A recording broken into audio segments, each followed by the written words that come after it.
Watching your beloved cat nearing the end of his life is heartbreaking, and it's often hard to know how to best comfort him in those final moments. Saying goodbye to a pet can be one of life's most difficult experiences, stirring up confusion, sadness, second-guessing, and even guilt. I'm Susan, an accredited feline behavior professional. In this video I'll walk you through the signs the end is near, how to provide comfort, and how you can help your cat in his final days. This video is based on my own experience saying goodbye to many beloved cats over the years, not veterinary advice. Always consult your vet if you notice sudden changes or are worried your cat may be unwell. As a lifelong cat parent, I understand the emotional roller coaster all too well when the end is near. While there are no easy answers, knowing what signs to look for and how to provide comfort can make a meaningful difference. Not only in creating a peaceful passing for your cat, but also in helping you come to terms with your loss. When a cat is approaching the end of his life, you may notice he's confused, less coordinated, or losing weight. He might stop eating, have trouble moving, or show signs like vomiting, incontinence, or bad breath. Sometimes his eyes look glazed or his gums go pale. Breathing may become slow or irregular, and he might hunch his posture to ease pain. Alongside these physical changes, cats often display shifts in behavior and hygiene. You may see your cat's sleep and wake cycles disrupted, notice abnormal or absent grooming, or see him withdraw and hide away. He may lose interest in his surroundings, become restless, anxious, or even aggressive. In my experience, many cats will do their utmost to hide in a quiet, dark place, stop eating and drinking, and avoid interaction. This hiding is part of their innate survival strategy, meant to keep them safe from potential predators by concealing any weakness. Every cat is unique though, and their temperament or health history can influence exactly how these end-of-life behaviors appear. If your beloved feline is in his final days, it's important to create a calm and peaceful environment for him. Reducing noise and stressors in the home helps him feel more secure and at ease. Try to keep the room quiet, free from bright lights, loud music, or TV noise. Maintaining a consistent routine for feeding, medication, and daily care can also help your cat feel safer and more comfortable, since predictability is soothing. Offer him a soft padded bed or a box lined with cozy bedding in a quiet area where he can rest undisturbed. A heated cat bed can help keep him warm and ensure his body temperature doesn't drop. Make sure his bed is in a peaceful spot, away from any disturbances. Keep his bed and litter box clean, and if he's having trouble with mobility, make the litter box easy to access. Make sure the sides are low so he can step in without difficulty. You can even cut away a section to help him walk in and out. A clean environment will help him feel more at ease and reduce the risk of infection. He may also need help with grooming, so gently clean his face, eyes, ears, and rear end with a dampened face flannel. If you're working with a palliative or hospice care team, they can help you manage your cat's pain and provide guidance on supportive care. Set aside time to be with your cat, engaging in gentle interactions and offering reassurance. Sometimes, just sitting quietly with your cat and speaking to him in a soothing tone can be comforting for him. If he enjoys it, gentle petting, brushing, or massage can be comforting too, but if he wants to be left alone, it's important to respect his wishes. At the same time, remember to look after yourself during this emotional time. Reach out to friends, family, or pet bereavement support services if you need them, and allow yourself to prepare for what's to come. Depending on the situation, pain management may be a critical part of your cat's end-of-life care. Your veterinarian can assess your cat's pain, prescribing medications and providing instructions to keep him as comfortable as possible, as needed. Sometimes, alternative therapies such as acupuncture or therapeutic massage may also help ease pain. These approaches can be used alongside traditional medicine to give your cat the best possible care. Cat-specific music can sometimes help bring comfort too, but keep the volume very low and observe your cat's response.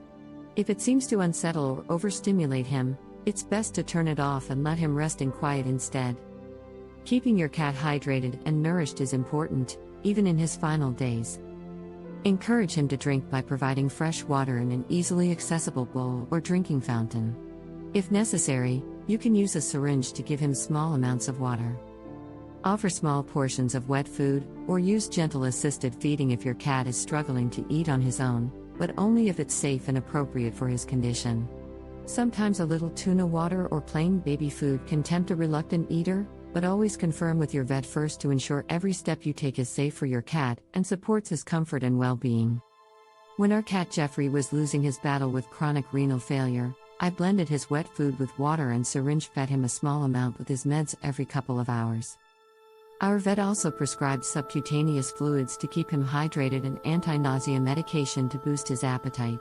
Although we shared a deep bond, most of the time he did not want to interact at all. If you're not sure whether your cat is struggling, closely observe his behavior and physical cues to see if you can identify any signs of distress or discomfort. For example, if he is hiding more than usual, grooming himself excessively, is lethargic, not eating or drinking, or having trouble with the litter box, these could all be red flags. If you notice anything unusual at all, always check with your vet to make sure he gets the appropriate medical care. And bear in mind that cats are masters of hiding pain as part of their survival strategy. In a multi-cat home, it's difficult to know exactly what cats understand about death and dying. While they may not fully comprehend the concept, cats are definitely aware of changes in the physical state of other cats and in their environment. Some may become more clingy or withdrawn. They may try to get close to their sick companion, or even avoid them altogether. Anytime one of our cats has been very sick, I've noticed that their cat friends will sometimes approach to gently sniff them, almost as if checking in, then quietly walk away. The sick cat rarely wants to engage, even with a close companion, and the others seem to instinctively respect that distance. It's never easy, but evaluating your cat's quality of life can help you make the right decision when the time comes. Consider whether your cat is able to eat and drink, enjoy activities and interactions, and engage in daily life. Take note of the frequency of good days versus bad days, as well as any sudden changes or downturns. Chronic illnesses can severely impact quality of life. If your cat is spending most of his time sleeping, is no longer enjoying his food or engaging in his environment, looks uncomfortable, and has lost much of his energy, it could be a sign that his quality of life has declined. Every cat's end-of-life journey is different, and there's no single right way to approach it. Trust your instincts and do what feels best for your cat. No matter how many years you've had together, it never feels like enough time. It's hard, if not impossible, to get the timing right. But in my experience, it's kinder to let go a few days too early than a day too late. The last thing you want is for your cat to suffer. It's natural to feel overwhelmed and emotional as your cat nears the end, but there are options to ensure he receives the best care possible. Palliative and hospice care focus on managing pain and symptoms to keep your cat comfortable. This is often with a combination of medications, dietary strategies, and gentle human interaction. These services can be provided at home or through specialized clinics. Your primary vet can help you find the right resources, or refer you to specialists in end-of-life care. Euthanasia is a humane option when your cat is suffering from a terminal illness, has a poor quality of life, or is in severe pain. It allows your cat to pass peacefully and without further suffering. Euthanasia can be performed at home or in a clinic, and your vet or hospice team will guide you through the process. Whenever possible, I've chosen to have my cats euthanized at home to avoid the added stress of travel and unfamiliar environments. If this option isn't possible, bringing your cat's bedding and a piece of your clothing can provide familiar, comforting sense. Be aware that procedures may vary slightly between veterinary clinics depending on their protocols and approach.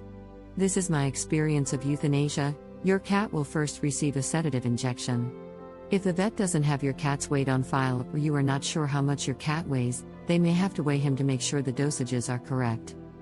Once the sedative has been administered, the vet will usually leave the room so you can spend a few final, precious moments with your cat and prepare yourself as best you can. After 5 to 10 minutes, the vet will return to check your cat is comfortable and fully sedated, then administer a second injection. Your cat's heart will slowly stop beating and he will pass peacefully away. For some cats, this is quick. For others, it may take a few minutes for their breathing to slow and stop. The vet will check one last time for a heartbeat, then let you know your cat has passed. Usually, you'll be given time alone to say your goodbyes and if you wish, keep a lock of fur as a keepsake. After the event, some veterinary clinics will provide an ink print or a clay impression of your cat's paw print. You may also be offered options for burial or cremation, including private cremation with your cat's ashes returned to you in an urn.